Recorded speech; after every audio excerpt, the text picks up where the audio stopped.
Donc nous allons commencer avec une première question qui est la suivante. Nous avons entendu la Bible est suffisante pour tous les aspects de notre vie.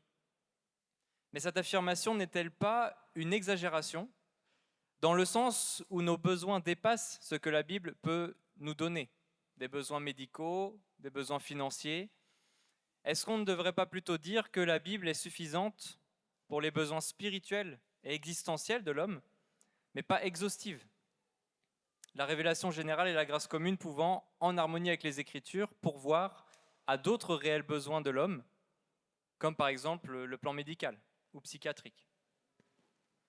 Donc, je résume ma question. Est-ce que cette affirmation, la Bible est suffisante pour tous les aspects de notre vie? Est-ce que ce n'est pas une exagération? C'est toi qui as dit ça, Vincent. Parce que tu me l'avais dit avant. Non, ce n'est pas une exagération de dire ça. Maintenant, il faut savoir qu'est-ce qu'on veut dire exactement lorsqu'on dit que la Bible est suffisante pour tous les aspects. On ne veut pas dire que la Bible adresse exactement chaque situation particulière qui pourrait arriver dans une vie, mais on veut dire que, par exemple, on va prendre la situation médicale. La seule manière d'approcher une situation médicale pour la gloire de Dieu, avec confiance, avec sagesse, c'est en étant instruit, animé, rempli de Dieu par la parole. Donc, ce n'est pas que la Bible va nous dire, bon, il faut que tu ailles voir tel médecin et que tu prennes telle prescription, mais elle va te diriger dans tes choix. Prenez quelqu'un qui n'est pas instruit par la Bible, puis quelqu'un qui est instruit par la Bible, puis nécessairement, celui qui est instruit par la Bible va prendre des meilleurs choix dans son contexte, dans cette situation-là, bien sûr, s'il lui obéit. C'est ce que je veux dire par instruction. J'ai dit dans mon message que la Bible ne peut pas vous dire comment baisser votre cholestérol. Voilà. Donc, je suis d'accord avec la personne qui a posé la question. Je crois que c'était pris pour acquis chez nos orateurs que la Bible ne peut pas vous dire comment apprendre à conduire une voiture. Donc, quand je vais chez le médecin, je n'ai pas besoin de voir quelqu'un qui connaît la Bible pour qu'il puisse me faire l'examen qu'il faut. Donc non, il y a la grâce commune. La Bible n'est pas la seule source de connaissance. Voilà. Mais comme Vincent a dit, la Bible est nécessaire pour tout ce que nous faisons dans un sens. Mais nous ne parlions pas tellement de ça. Nous voulions parler surtout de la suffisance de la Bible pour les domaines de nos messages, pour la sanctification, pour toutes ces choses dont on a parlé.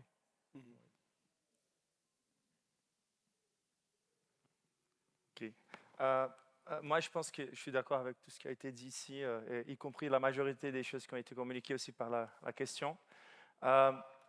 Moi, j'aimerais tout simplement apporter une contribution dans le sens où nous ne pouvons ni rendre les choses très étroites, on va dire strictement spirituelles, ni très larges, comme si la Bible était exhaustive pour tous les domaines de la vie.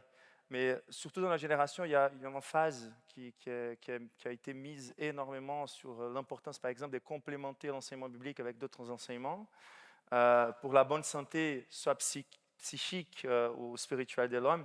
Nous devons nous rappeler que la Bible, elle a les mieux diagnostics envers tous les problèmes de la race humaine.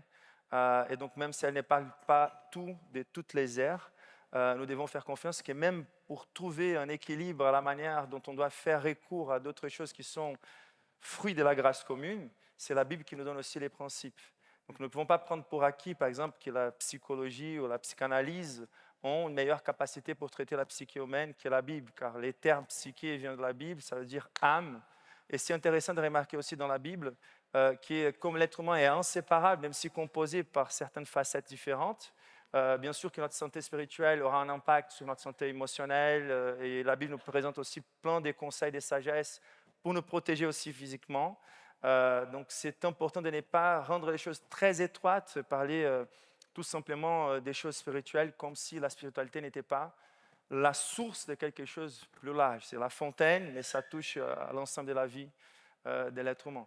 Donc c'est très important pour nous de permettre que la Bible nous donne les directives même pour filtrer et savoir la bonne mesure, de faire l'usage de ce que la grâce commune peut pourvoir pour notre bon état de manière générale. Yeah, let me just quickly add to that. J'aimerais ajouter passage- quelque chose à cela.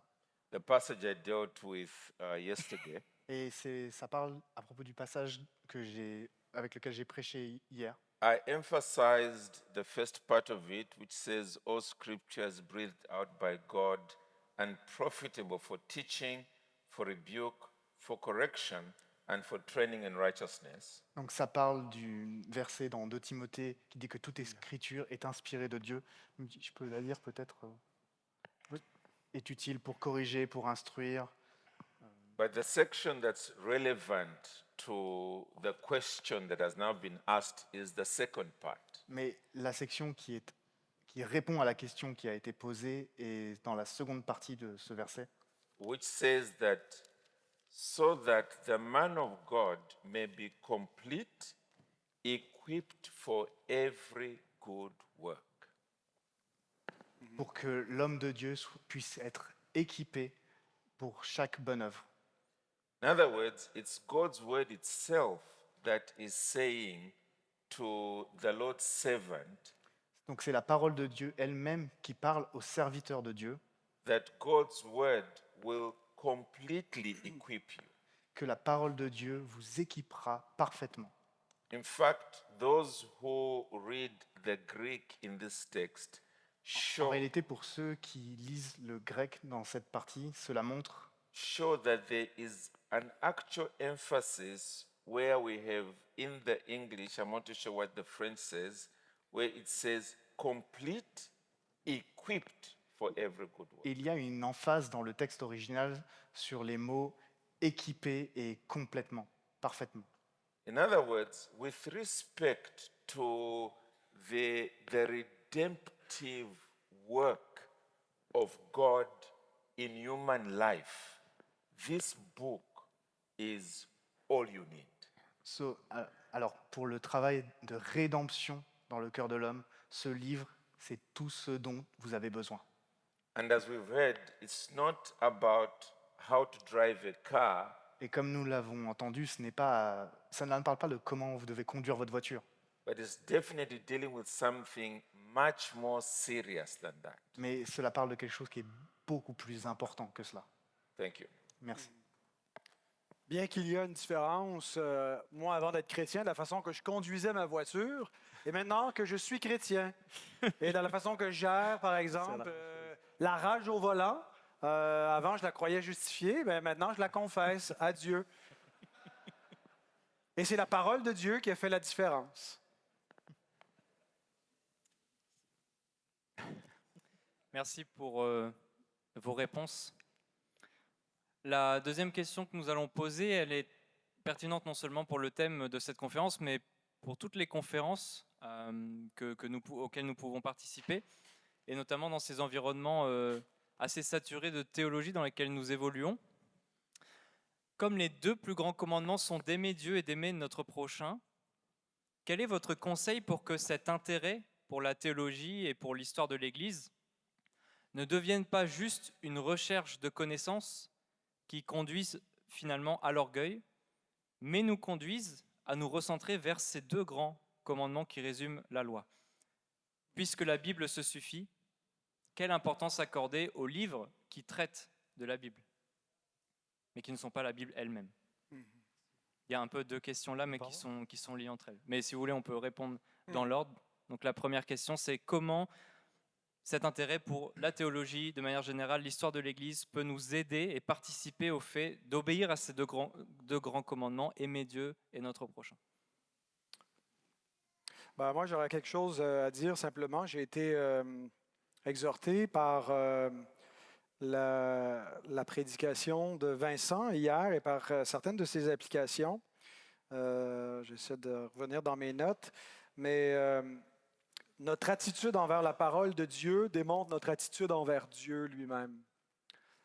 C'est la troisième application, Vincent, que tu as faite, qui m'a interpellé parce que je réalise parfois que j'ai plus d'intérêt à aller lire des livres de théologie que de me plonger dans la parole de Dieu, parce que ça fait plusieurs fois qu'on la lit, on la relit, et puis on la lit pas toujours avec le même appétit que quand on est un nouveau croyant et qu'on découvre des choses. On a l'impression parfois de moins découvrir. J'ai aimé l'image des lettres d'amour de l'épouse qu'on négligerait, qui démontre qu'on néglige notre épouse elle-même. Mais je pense que ce qui peut nous garder un peu de cette stérilité où on devient des théologiens, où on a une bonne tête, mais le cœur un peu refroidi, où on n'a plus cet intérêt pour Dieu lui-même, c'est de s'assurer que on s'entretienne dans la piété. Que toute notre étude théologique et notre bagage et notre intérêt pour l'histoire de l'Église et pour les langues et pour la théologie ne nous éloigne pas de la proximité d'avec Dieu, d'une vie de prière, d'avoir un culte personnel, familial, ecclésial. Voilà, donc de ne pas négliger les moyens de grâce. Il n'y a pas comme une recette magique. Dieu nous a donné des moyens de grâce ordinaires, le chant et la méditation et la prière. Et donc, il faut vraiment s'entretenir. Il faut que tout ça nous converge vers l'adoration. Et c'est arrivé dans ma vie où je lis de la théologie systématique et je suis ébloui de la gloire de Dieu. Et puis je me dis, c'est vraiment un temps où c'est pas un exercice intellectuel seulement. Ça doit me conduire à l'adoration du Dieu à propos duquel je lis. Et donc, il faut s'assurer qu'on ne fasse pas seulement nourrir l'intellect, mais que ça nous mène à la communion à Dieu. Dans le fond, qu'est-ce que tu cherches quand tu étudies l'histoire? Qu'est-ce que tu cherches quand tu étudies la médecine, la nature, une langue? Même si c'est, on pourrait dire, des sciences plus naturelles ou que c'est la révélation générale, on peut faire ces choses-là tout en cherchant Dieu.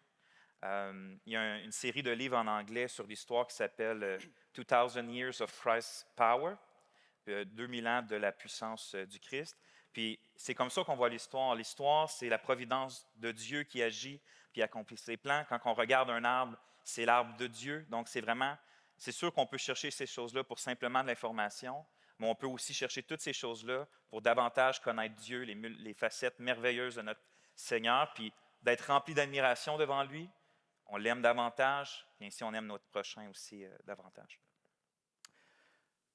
Com relação à segunda pergunta, sobre a importância de ler livros de outros autores, não é que eles vão acrescentar algo à revelação bíblica. Você está traduzindo? Ouais. Par rapport à la deuxième question, moi j'étais plus intéressé à la réponse que. Eu falei que eu estava mais interessado na resposta do que. Donc on sait que les livres qu'on lit en parallèle des Écritures, on sait très bien qu'ils ne vont pas rajouter quelque chose à l'inspiration biblique. Mas a importância de ler outros autores é no sentido de nos ajudar a compreender melhor a palavra que já está revelada. Nous lisons ces livres-là dans le sens de plutôt mieux comprendre, de nous aider à mieux comprendre ce qui est déjà révélé. Porque tiveram irmãos antes de nós que conseguiram ir mais longe do que nós no conhecimento, na interpretação bíblica, na teologia.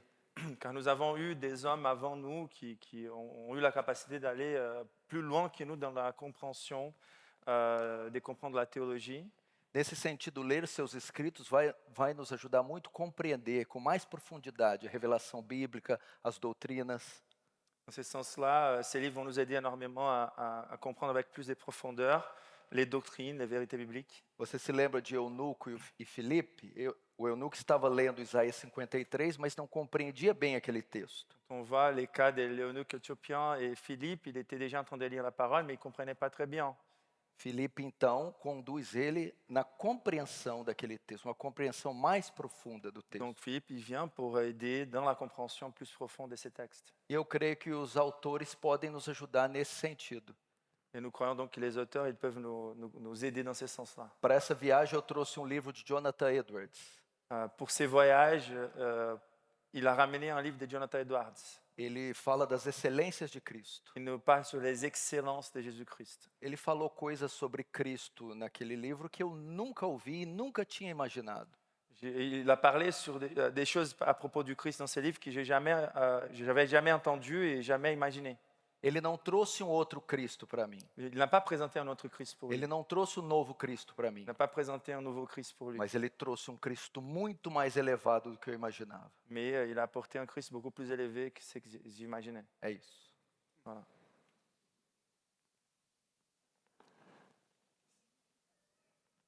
Merci. La troisième question, la voici. Comment la suffisance des Écritures impacte l'évangélisation?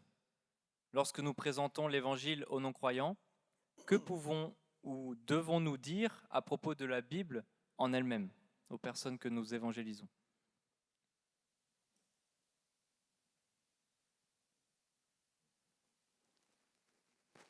Je pense que l'impact majeur, c'est que Paul dit en Romains chapitre 1 que l'Évangile lui-même est la puissance pour le salut de quiconque croit. L'Évangile lui-même. Ça veut dire pas l'Évangile plus une technique humaine qu'on ajoute à la fin pour tirer le filet. Comme venir à l'estrade, l'appel de venir devant, signer une carte, lever la main. On ne voit rien de tout cela dans l'évangélisation du Nouveau Testament. Quand les apôtres prêchent dans le livre des Actes, ils prêchent, c'est l'Évangile, il n'y a pas de technique humaine, et c'est entre Dieu et l'homme. Dieu tire le filet. Voilà. Donc ça c'est la parole suffit. L'Évangile suffit, je n'ai pas besoin d'ajouter quelque chose. Amém. Perhaps I could just add to that as well. Et peut-être que je vais juste faire un petit ajout à cela. You will recall from 1 Corinthians and chapter 1. Peut-être que vous vous souvenez de ce qui est écrit dans 1 Corinthiens au chapitre 1. The Apostle Paul shows that both Jews and Gentiles have their own pressure that they bring to bear on the gospel preacher. Paul montre que les Juifs ainsi que les gentils subissent tous des pressions sur la manière dont ils reçoivent la prédication du prédicateur. He says Jews look for miraculous signs and Greeks look for wisdom. Il dit que les Juifs recherchent les signes miraculeux et que les Grecs cherchent la raison, les raisonnements. And that is because in that mindset, that's how they are hoping to find the solution to their difficulties. Et c'est parce qu'ils pensent dans cette façon de penser qu'ils vont recevoir une manière de résoudre leurs problèmes au travers de ces choses-là. But the Apostle Paul says, but we preach Christ crucified. Mais l'apôtre Paul lui dit, nous prêchons Christ crucifié. On one hand, it is a stumbling block to Jews.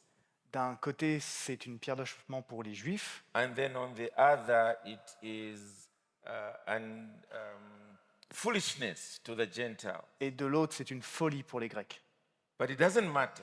Mais ça n'a aucune importance. He still preaches Christ and Him crucified. Il continue à prêcher Christ et le Christ crucifié. And that's how, at the beginning of chapter 2, he emphasized that when I came to you, brethren, I determined to know nothing except Christ and Him crucified. Et au chapitre 2, il ajoute que je suis venu au milieu de vous en ne voulant savoir rien d'autre que Christ et Christ crucifié. So where does this book come in that message? It is to say to people that what I'm telling you, I have found in this book. Donc Paul vient parler aux personnes en disant que ce que je vous dis, je le trouve dans ce livre. So whether they are Jews or Gentiles or French or whatever, Donc peu importe que nous parlions à des Juifs, à des Grecs ou même à des Français, the reason why we open the scriptures is because we want to show them that this is not from me, it is from the author of this book, God Himself. La raison pour laquelle nous ouvrons ce livre, c'est pour que nous montrions que ce que nous disons ne vient pas de nous, mais de Dieu lui-même. They may reject it, but if God is working by His Spirit to save them, they will finally bow to Him.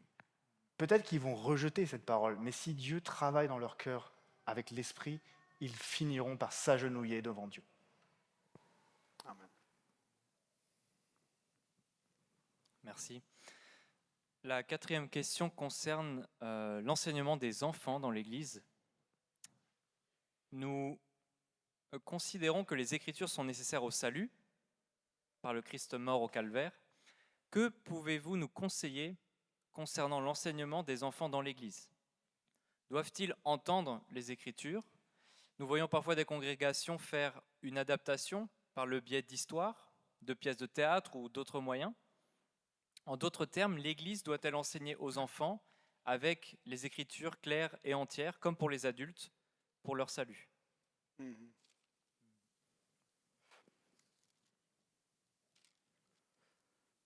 Dès ton enfance, tu connais les saintes lettres qui peuvent te rendre sage à salut. L'Écriture déclare aussi que Dieu a décidé de sauver les croyants par la folie de la prédication.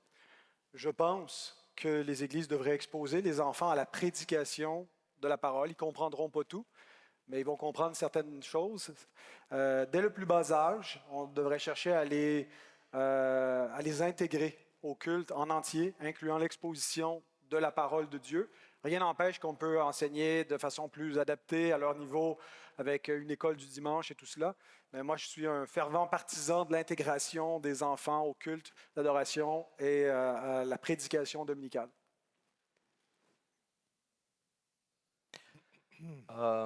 Paulo escrevendo a Timóteo,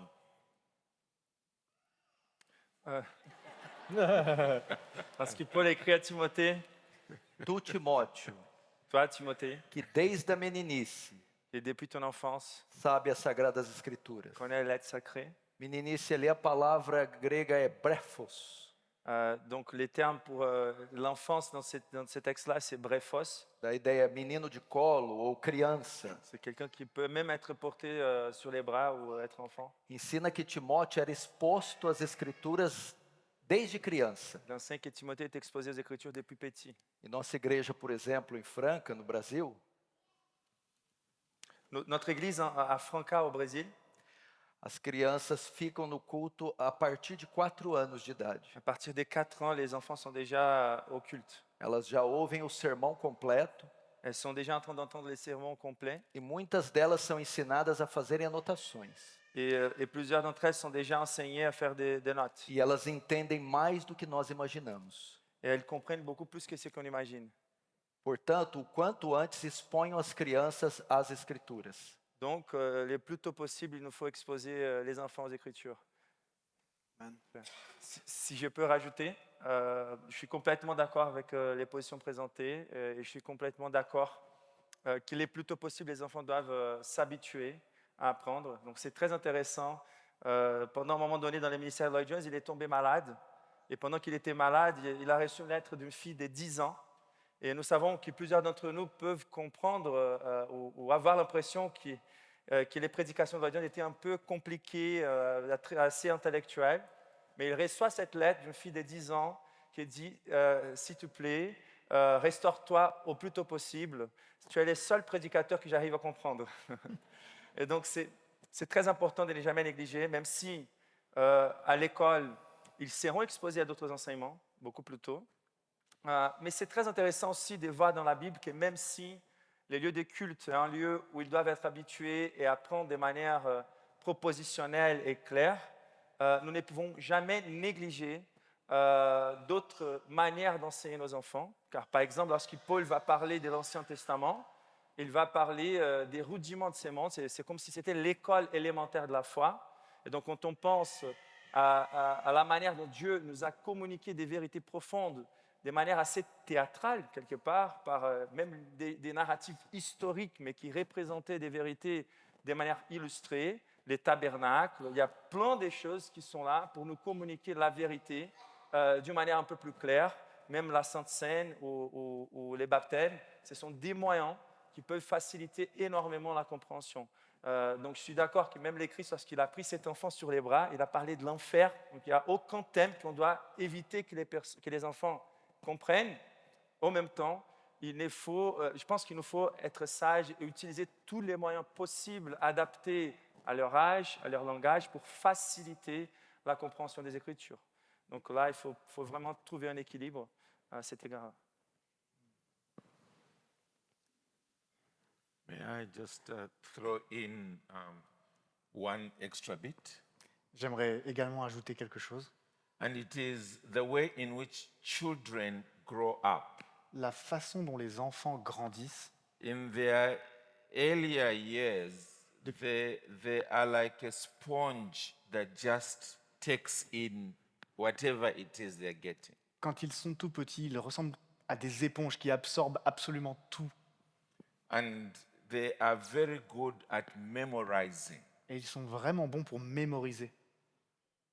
Where I am now, if you give me something to memorize, I will fail even if I try to save my life. Là où j'en suis, moi, si vous me donnez quelque chose à mémoriser, je vais certainement échouer, même si c'est aux dépens de ma vie. But for children, they memorize effortlessly. Mais les enfants, ils mémorisent même sans faire aucun effort. So, as a Sunday school teacher or a parent, when the children are very young, that's the best time to get them to memorize scripture. Mais que ce soit par un parent ou à l'école du dimanche, c'est un temps précieux pour qu'ils puissent mémoriser l'écriture. Which the Holy Spirit will use later on in life to remind them of truth and bring them to salvation. The Holy Spirit will use. Yes, He will use that. Et l'Esprit Saint utilisera cela pour les ramener à l'évangile plus tard. And so that ties in with the 2 Timothy 3 passage of from infancy you knew the Holy Scriptures which have been able to make you wise to salvation. Et cela concorde aussi au passage qu'on vient de lire en 2 Timothée, qui nous dit que Timothée avait été instruit depuis tout petit dans la parole. Thank you. Merci. Ce sont les cris d'approbation d'un petit, ça. Il est rempli de l'esprit de l'année. Nous allons conclure avec une dernière question qui est fondamentale pour le sujet que nous avons étudié durant cette conférence. Comment être sûr que notre version de la Bible à 66 livres est la bonne, sachant qu'il en existe d'autres, tels que celui d'Enoch, les livres apocryphes? Et une fois qu'on a répondu à cela, quelle traduction favoriser? On va dire traduction en français, mais si vous pouvez dire pour les autres langues, c'est bien aussi.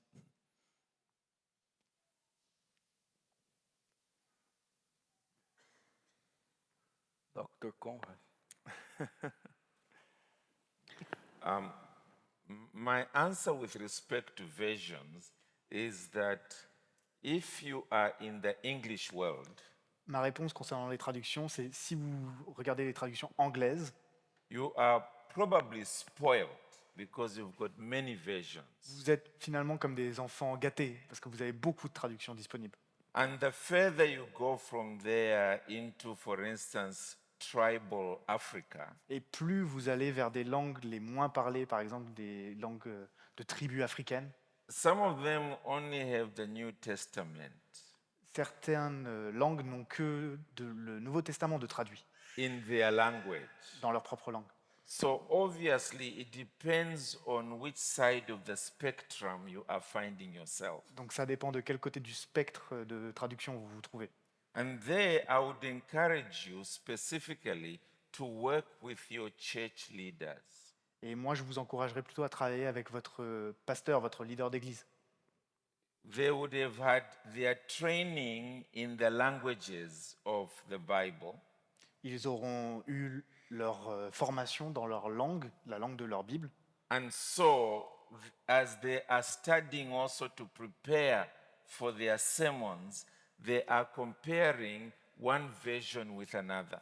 Et lorsqu'ils préparent leur sermon, ils comparent les différentes versions des Bibles qu'ils utilisent. And so they are in the process seeing which version in your language is better than another, where you have so many versions. Donc, dans ce processus de préparation, ils savent quelle version est plus à même d'être utilisée dans votre langue. And they tend to agree on which version will be in the pews in the church. Et souvent, ils arrivent à une conclusion assez claire sur quelle version ils utiliseront au pupitre. So you don't have to make this a Lone Ranger affair.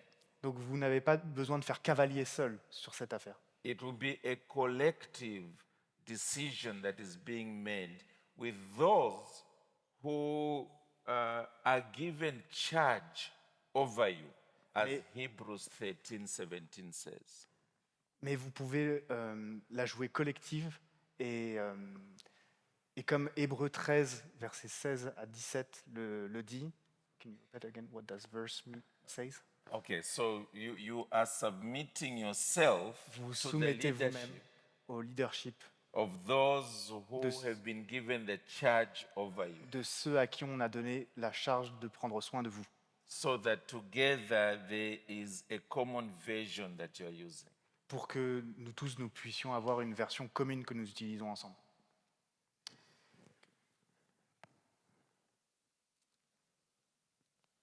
Je Est-ce- pense que dans nos versions françaises, il est utile de savoir qu'il y a des versions qui utilisent une équivalence dynamique qui s'éloigne d'une proximité au texte littéral, qui paraphrase un peu plus. Il y a des versions qui restent plus proches du texte original. Si vous étudiez la Bible, il faudrait évidemment une version qui n'est pas trop une paraphrase.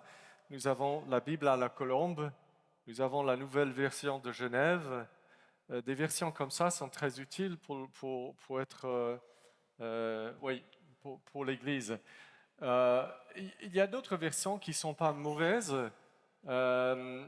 mais le problème que je trouve dans ces versions, comme Second 21, qui n'est pas une mauvaise traduction, mais qui enlève certains mots clés de l'Évangile. Voilà. Comme le mot se repentir. Quand vous remplacez le mot se repentir par changer de vie ou changer d'attitude, vous n'avez plus la même idée et c'est pour se convertir. Tu ne changes pas de vie pour te convertir. C'est après la conversion que tu changes de vie. Tu viens tel que tu es dans la repentance. La repentance est quelque chose de différent que changer de vie ou changer d'attitude. Donc, si nous pouvions tous écrire une lettre aux éditeurs de ces versions-là, qui sont intéressantes, comme Second 21, et leur dire « Rendez-nous notre repentir », ce serait bien. Voilà. Mais les versions comme la nouvelle français courant ou la parole de vie, il faut simplement savoir que ces versions-là sont moins proches du texte original. C'est un joli français, mais ça va vous éloigner parfois du sens exact du texte. Queridos, eu acredito que nós temos boas versões hoje em praticamente o mundo todo. Je crois que nous avons des bonnes versions pratiquement dans tous les mondes. Mas infelizmente o problema não é a versão, é a É. suficiência. Malheureusement, le problème n'est pas la version, c'est la suffisance. No Brasil nós temos pelo menos aí 5 versões excelentes, Au Brésil, on a au moins 5 versions qui sont excellentes.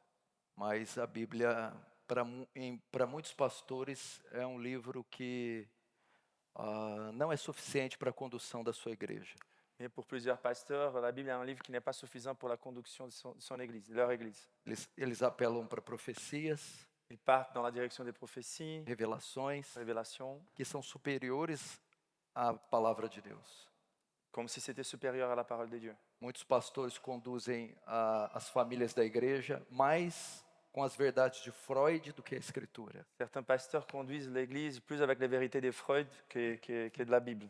Então nós temos carismáticos que não creem que ela é suficiente Des charismatiques qui ne croient pas que la Bible soit suffisante, e os liberais que não creem que ela é infalível e inerrante. et les libéraux qui croient que la Bible n'est pas infaillible ou sans erreur. Portanto, a nossa grande luta ainda continua sendo com relação à suficiência das Escrituras. Donc notre grande lutte continue à être par rapport à la suffisance des Écritures. Ela está nas prateleiras da maioria dos pastores. Elle est là dans des étagères de la plupart des pasteurs. Mas para muitos ela não é suficiente para conduzir a igreja e o reino de Deus. Mais pour plusieurs, elle n'est pas suffisante pour conduire l'Église des dieux. Ouais. De manière très courte, je pense que plus on s'éloigne de la fidélité au texte original, même si la motivation derrière peut sembler bonne, simplifier les textes bibliques, les plus on est dans les paraphrases, les plus on est plutôt devant des interprétations.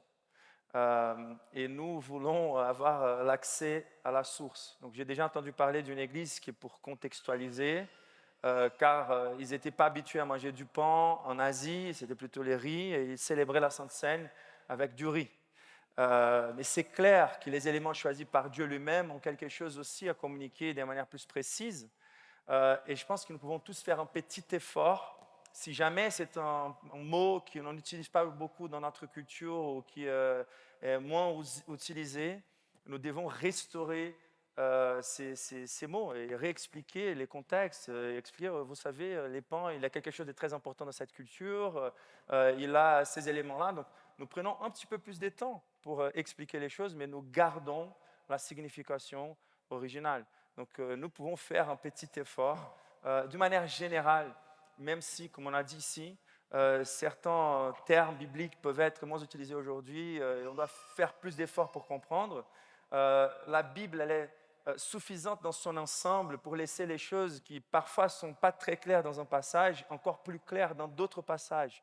Donc, d'une manière générale, la Bible elle est suffisante dans son ensemble pour dès soi-même nous communiquer la vérité, même si certaines parties sont un peu difficiles pour nous. Donc, préservons le plus possible la plus grande proximité aux termes originaux. Et à partir de là, nous pouvons faire quelques efforts pour éduquer l'Église, à augmenter leur capacité de comprendre les Écritures. Est-ce que tu pourrais répéter, parce qu'il y avait une autre question aussi au début qui concernait plutôt la formation du canon, je crois? Oui. Comment être sûr que notre version de la Bible à 66 livres est la bonne, sachant qu'il y a Des apocryphes puis des livres comme ça. des livres apocryphes. C'est une excellente question. C'est une question qui concerne le développement du canon, c'est-à-dire quel livre qu'on considère comme étant la parole de Dieu. Il y a beaucoup d'arguments, qu'on pourrait dire classiques, qu'on pourrait donner sur comment le canon s'est formé, qui a été reconnu assez tôt comme parole de Dieu, pourquoi les protestants et d'autres ont rejeté les apocryphes, des livres comme ça. Puis on pourrait rentrer dans tous les détails, que c'est de la bonne information à avoir. Il y a des livres excellents qui ont été traduits pour ça. Mais ultimement, ce n'est pas la raison pourquoi on croit que la Bible, et la Bible qu'on a actuellement, est la parole de Dieu. Ultimement, la raison pourquoi les chrétiens régénérés au fil des siècles ont reconnu les livres qu'on a comme étant la parole de Dieu, c'est parce que l'Esprit Saint les illumine sur le contenu comme étant la parole de Dieu. Vous savez, ultimement, la raison pourquoi, quand vous ouvrez la Bible et que vous entendez Dieu vous parler, c'est parce que, justement, l'Esprit vous communique au travers. Et ça témoigne en lui-même que c'est la parole de Dieu. Comme les cieux manifestent la gloire de Dieu, il y a une gloire particulière qui se dégage des Écritures. Nécessairement, quand on est aveugle spirituellement, on ne peut pas le percevoir. Mais quand l'Esprit nous illumine, cette gloire-là, on l'aperçoit. Vous avez juste à lire l'Épître aux Hébreux, Loïc qui a prêché là-dessus à l'Église Bonne Nouvelle. Puis on ne connaît pas exactement qui est l'auteur. Bon, on a des doutes sur qui il est. Mais nécessairement, quand vous lisez le livre, l'Épître aux Hébreux, vous savez que c'est l'Esprit Saint qui l'a inspiré. C'est évident pour tout chrétien. Donc, ultimement, la raison de pourquoi, au fil de l'histoire, les chrétiens ont témoigné que ce qu'il y avait entre les mains, c'était la parole de Dieu, c'est parce qu'ils entendent Dieu par l'Esprit qui les communique au travers de ce livre. Juste pour, si la personne qui pose la question veut aller plus loin, il y a d'excellents livres sur ce qu'on appelle le canon de l'Écriture. Quels livres ont été choisis, enfin, quels livres appartiennent à la Bible et pourquoi. Michael Green a écrit un livre qui s'appelle « Les livres que l'Église a rejetés ». Donc, si ça vous intéresse d'aller plus loin, vous pouvez lire ce livre, par exemple. Merci pour la référence. Nous pouvons applaudir nos intervenants pour leurs réponses. C'est- T'as bien fait.